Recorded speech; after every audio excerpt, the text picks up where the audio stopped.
இன்னைக்கு ஃபேஸ்புக்கில் ஒரு வீடியோ பார்த்துட்டே இருந்தேன். வீடியோ பார்க்கும்போது ஒரு விஷனோட வீடியோ ஒன்று வந்துச்சு. விஷன் ஒன்றே நீங்கள் மார்வலில் வர விஷன் நினச்சிக்காதீங்க. இவர் வந்து ஒரு தமிழகத்தின் மார்வல் விஷன் அப்படின்னு நினச்சிக்கலாம்.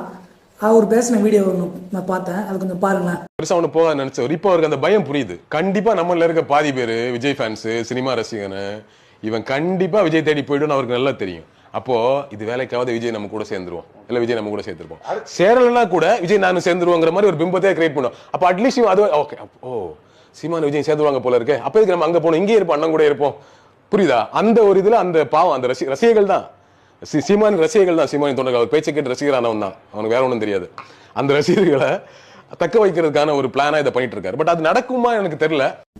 பார்த்தீங்களா அந்த வீடியோவில் என்ன சொல்லியிருக்காருன்னா, இப்போ சீமானுக்கு வந்து விஜய் வந்து கட்சி ஆரம்பிச்சது வந்து அவர் கொஞ்சம் பயமாக இருக்குது. ஏன்னா இவர்கிட்ட இருக்கிறவங்களாம் கட்சி விட்டு போயிடுவாங்க அந்த மாதிரி சொல்லியிருக்காரு.